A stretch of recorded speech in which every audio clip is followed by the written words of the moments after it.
Today's guest has a crazy story. When she could no longer practice medicine as a pharmacist, she pivoted to real estate investing.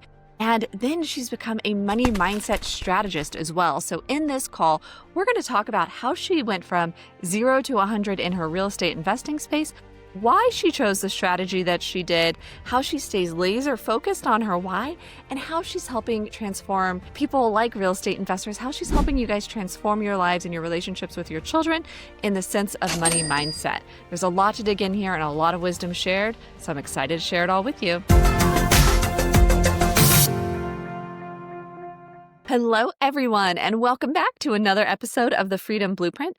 I'm Adrienne Green, and I'm so excited today to have with me Miss Julia Myers. Thanks for being here. Thank you so much, Adrienne, and I am so excited to be here as well. Get ready, guys, because Julia is going to have practical insights that are going to help you build wealth and freedom through real estate.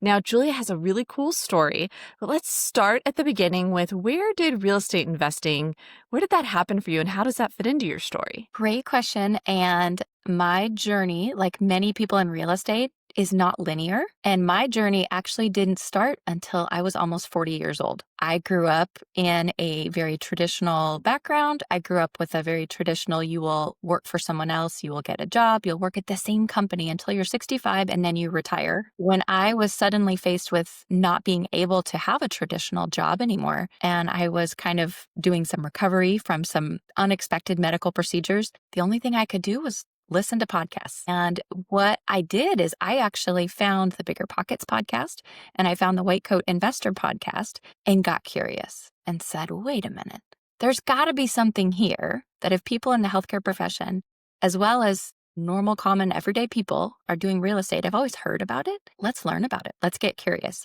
So I spent 6 months just taking it all in and learning about all the different types of real estate, all the tools, all the ways real estate can serve you. And then we took action. And so for people who are wondering, how much do you want to share about what was your job before and what happened where that you kind of transitioned out of that? Yes. So I grew up always wanting to help people. And I did that by going to pharmacy school. So I got a white coat and jumped right into, I want to make a great income. I want to be flexible and serve my family. And I want to have a doctor in front of my name. And I want to do it before I'm 22. So I did. So I was a box checker and very quickly went from the for-profit corporate world in a traditional retail pharmacy setting to an academic medical center to leading a team for all things outside the walls of a hospital. And then one day when I was at work, I blinked a few times and I couldn't see my screen anymore. And what happened was I heard this little voice in my head. You've seen the commercials, right? If you experience sudden changes in vision or loss of vision, call your doctor right away. So that little birdie in my ear was like, I think you should do that. So I called one of my physicians 1 floor up from where I worked and said, hey, these are my symptoms. He's like, come on in. 2 hours later, I was being admitted to outpatient surgery for a retinal detachment, spontaneous retinal detachment. Normally, that's a pretty sweet 2 or 3 weeks off work. You come back, everything's fine. Well, mine was really complicated. And I was not really ever able to go back to work. So 5 surgeries later, not able to restore my vision, I was really faced with kind of this juxtaposition of everything I've always had was in my ability and my identity as a pharmacist to now, how am I going to navigate through life with one good eye? And legally, you can drive with one good eye. You do not want to count medications or be exact in any way, shape, or form for fine details with one eye. So that led me to really saying, what do I want to do? What's this next act? What's this way that I can replace my 6-figure income that I need to do quickly? And that's what tuned me in to listening about real estate and hearing about all the different benefits and all the different approaches to real estate. Wow. And that's such a big shift. I mean, that's not just an income shift. That's an identity shift. That's a big change that you went through. So I'm glad that real estate was there to help you along the way, because I'm sure it helped you not only with the income piece, but the identity piece as well. So what did it look like for you getting into real estate investing? What did you choose kind of as your strategy or path? My husband and I'm an early adopter.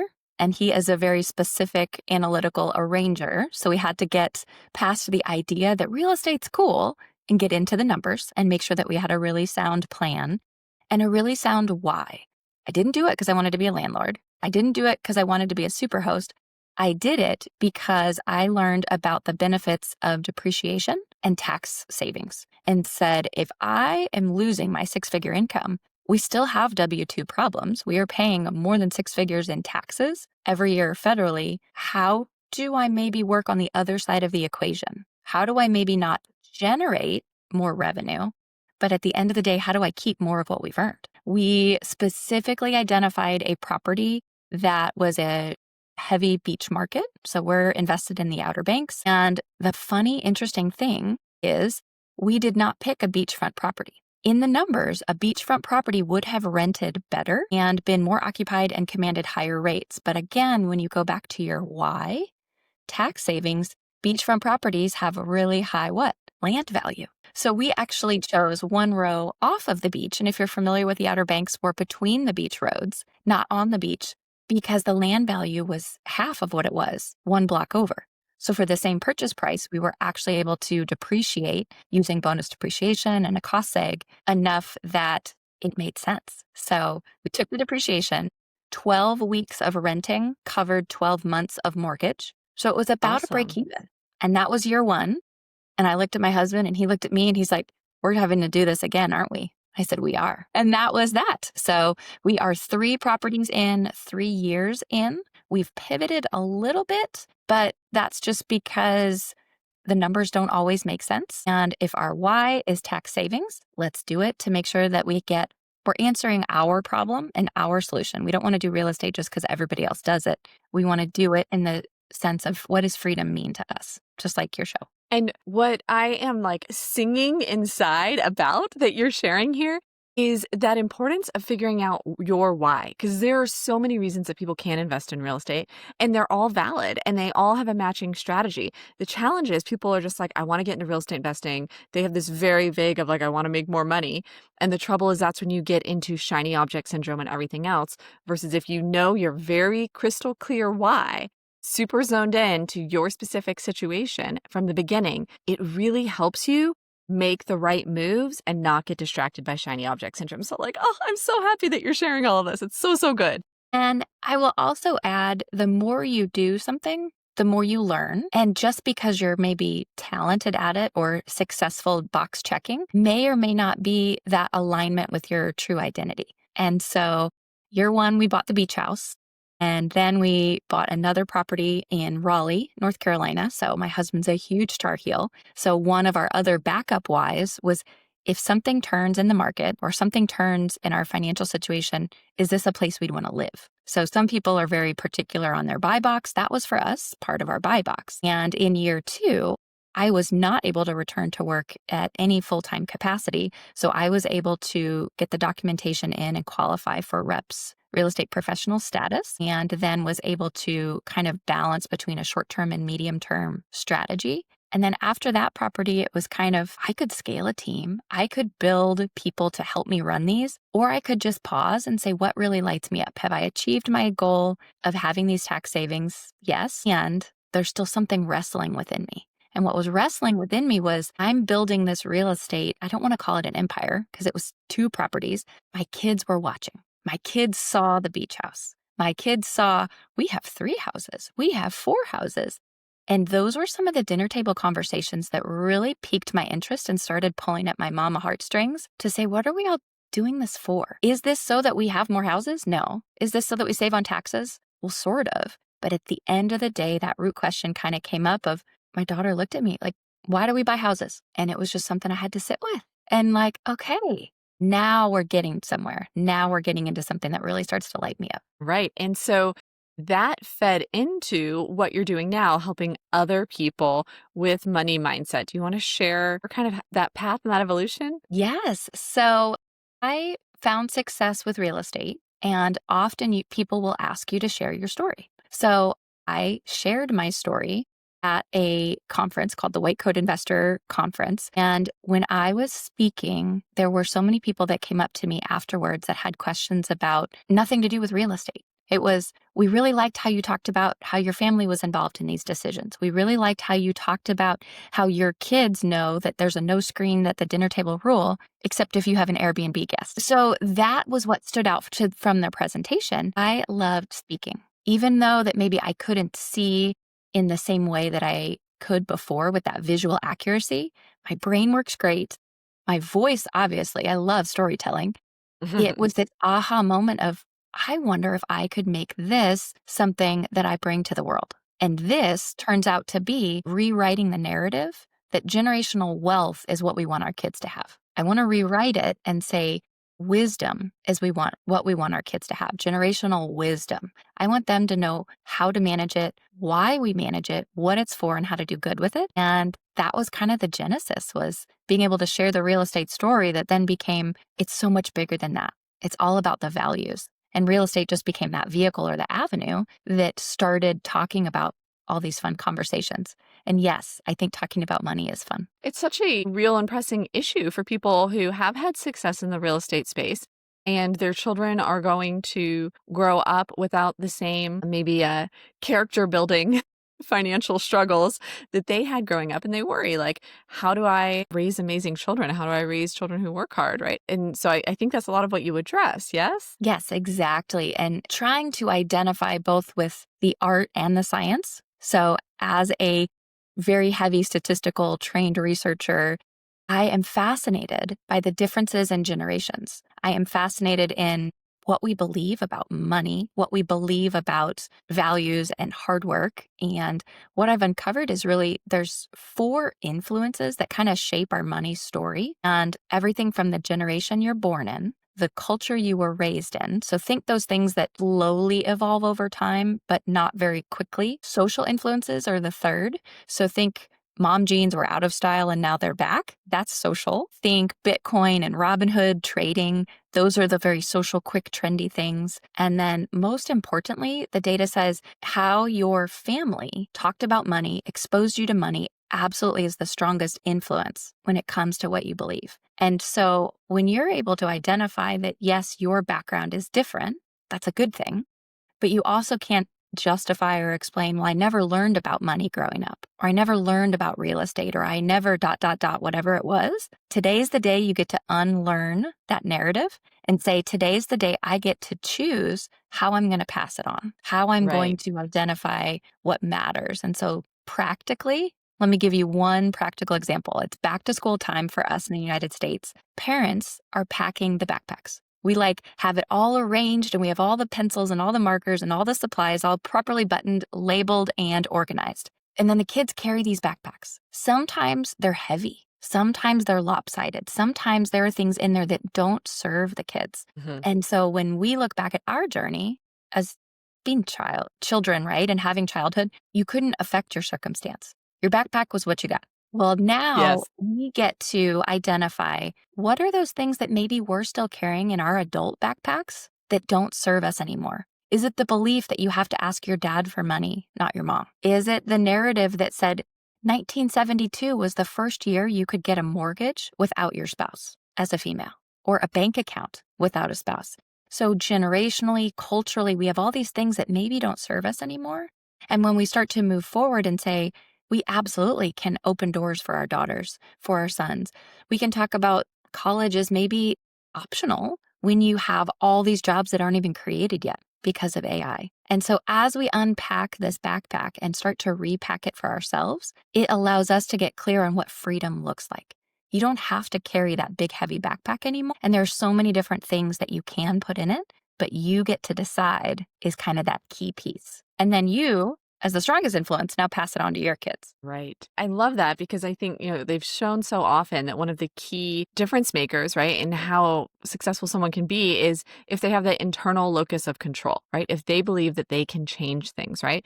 I think of it often along the lines of extreme ownership, right? Are you in control and can you control the outcome? And so that's what you're really promoting people to do. That financial money mindset piece is not just taking how they were raised, but actually affecting it. Like I think of as someone who travels all the time, I think of those families that always go to the same place every year. And why do they do it? Because that's where they went as kids, right?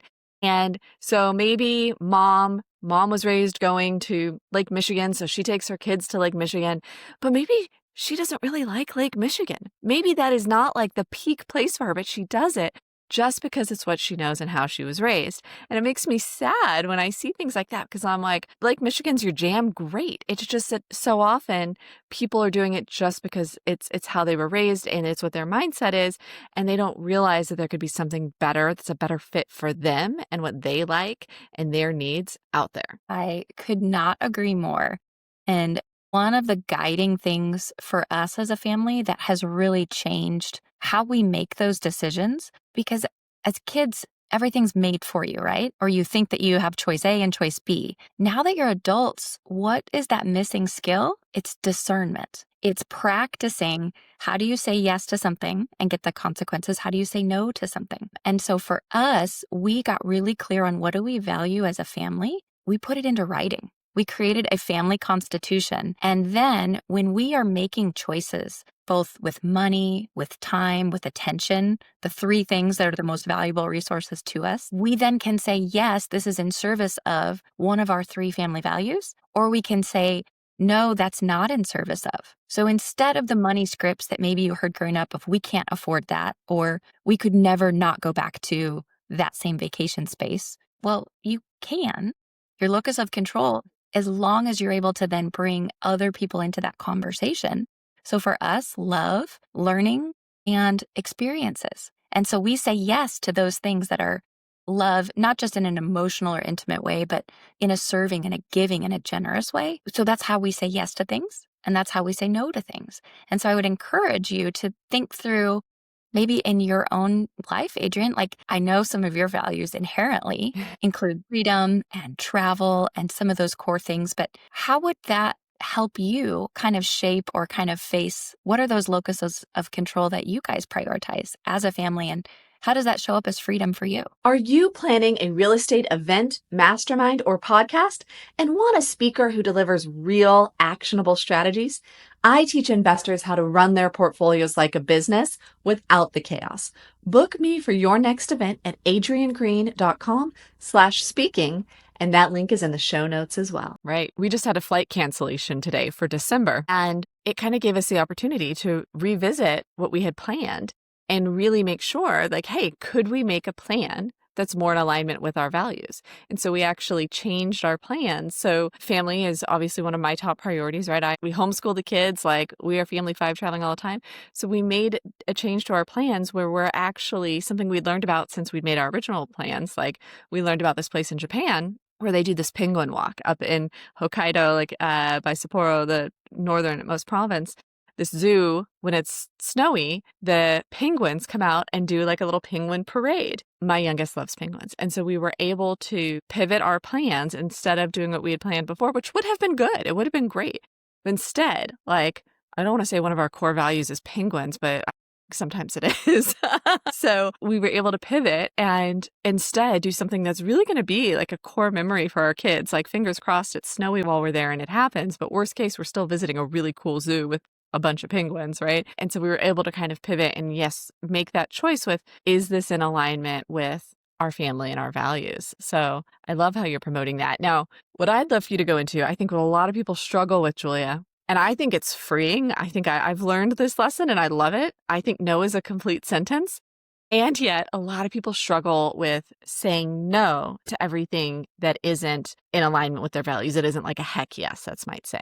So what wisdom would you give to people who are listening to this and they're like, okay, I love the idea, and yet I just have so much on my plate and I don't know how to say no to some things? Love the word no until they're like 3 or 4 years old. And what I want to teach them isn't the fact that that's the answer. And sometimes it is. I have teenagers, let me tell you, sometimes it's just no. What I also find is being able to make decisions kind of independently. And how do you make decisions? It's collecting information and collecting data. So I always like to say no because, and not no because we can't afford it, or no because we're already triple booked and I'm overwhelmed. Instead of a no, sometimes it's we're saying no so that we can say yes to this, or we're saying no because we're stretched in 3 different directions. And no, you can't all 3 play travel sports when there's 2 of us and 1 weekend. And so being real, I think with kids is really important. They want to be treated like adults. They want to be treated older than they are. And so sometimes that means we've got to give them that autonomy or that responsibility, and then also have the consequences to sit with. What are ways that they can fail in safe ways? So being able to kind of offset some of that adult responsibility or all the things on our plate. For example, our travels, whenever we go somewhere as a family, everybody knows they get a day to plan. And age appropriate wise, they're responsible not just for like, I want to go to this amusement park, but what are the logistics of the travel? What are the costs of the tickets? Where are we going to eat? How are we going to get there? What's the local currency? They're involved in those decision making so that they see adulting not just as the fun someday when I'm free and I get to do whatever I want, but the maturity and that responsibility that says saying no and having boundaries is just as important as saying yes, even if it's not a clear heck yes. And even if it's not a clear heck no. So there's a spectrum there. I also like to look at it through the lens of, okay, that matches our values. The next lens is, who says that that's what I'm supposed to do? Where are these influences coming from? You're always going to feel pressure, right? When we were in high school, we said, I can't wait for college when I can sleep. And when we were in college, we're like, I can't wait till I'm married and I have a real job and a real income. And now that you're here, like there's always a someday, and accepting the fact that there will always be pressure. But when it comes from the outside and it's out of comparison or it's out of scarcity or it's out of like, that's what everybody else is doing is a summer in Italy, so we should do a summer in Italy. Those are always going to leave you feeling more empty. And that is where that pressure feels negative. But when you're feeling that pressure to kind of say, I want to grow, I want to change, I want to create, or I want to consume out of an abundant place, now it feels like purpose. Now you're taking that pressure. And so seeing the pressure or the to-do list, what feels purposeful versus what feels like pressure and negative.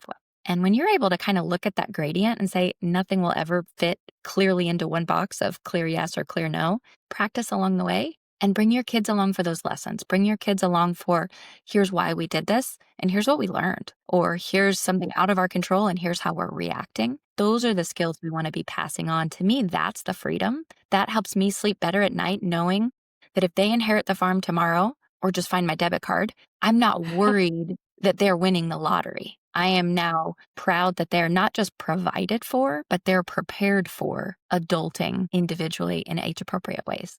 Right. They've practiced that responsibility. They've had natural consequences in some situations, and they're understanding the relationship between values and finances or money as a way to live your values along with time and other things. So love all of that. We could buy another house, and here's what that would be saying yes to. And then here's what that would be saying no to. And having those not be taboo topics, having those be like dinner table topics around how we run a business or how we run real estate or why we stay in jobs or why we do this or that. Those are the conversations I think that maybe we're missing as parents when we are in the greatest of intentions. I want to make it better for them than what I had growing up. I want to honor that feeling and say what better looks like is relative. You can make it better. Oh, wait. Hold on. They have screens in their pockets. They have computers everywhere. They have like all the things. It's already better. Parents, that is not your job to make it better for them. Your job is to raise them on the values that they learn from the foundation at home. Because delegated parenting is really delegating your legacy. There's roles for church ministers. There's roles for school. School teaches them about LCX and other things too. But really, where do the values come from? We talk about money. It's not taboo. The values come from home. And so I hope that you feel empowered to take those values, build your belief backpack, create your family constitution so that you can then have the confidence that the kids are going to be better than you were or better than what you had because you gave them what you didn't, which is discernment. Right. I think it's that something you kind of, a lot of the words you said there, it makes me think of, we can say, oh, we want them to have a better life. We want them to have a better situation. Really, truly, I think maybe instead we want them to maybe be better people, not necessarily have a better situation, but maybe better prepared to handle whatever situation they may find themselves in. Yes. And, with multiple kids, it's not just what we want for them because they will very clearly take different paths of uniqueness. And so one of my favorite tips that I like to give is teaching generosity is really the antidote to entitlement. And the spin on that, though, is we always hear give 10% or be charitable. I'm going to make it super practical. And I will share that the charities that I'm interested in are not always what my kids are interested in. And when they get skin in the game and when they get interested in like what I do matters, that is where the magic happens. So for us, one of our values is 10% is given away, but it is not to my charity. It's to their charity of choice.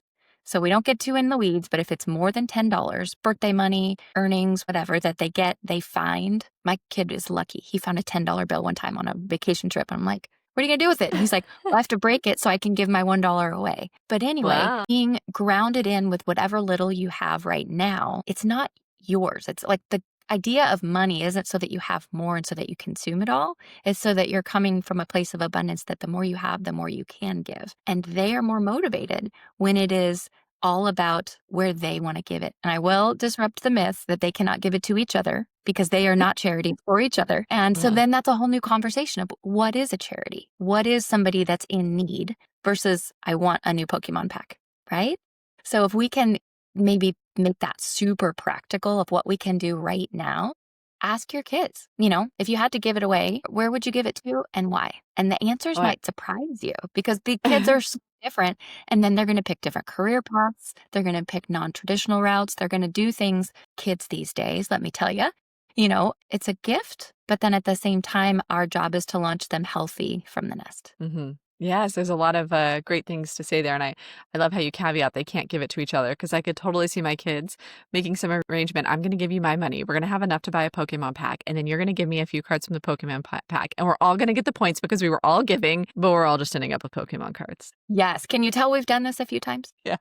And I say experience is the best teacher. And so whether it's real estate, whether it's business, whether it's freedom, try things on and you can almost always close a different door. Open a new one, close another one. And sometimes when your doors are literally shut, like this vision went like this, like a curtain, just gone. Sometimes you can't control it. And then that internal locus of control says, okay, what can I control? I can choose where I focus. I can choose to focus on everything I've lost, what's blurry, what's frustrating.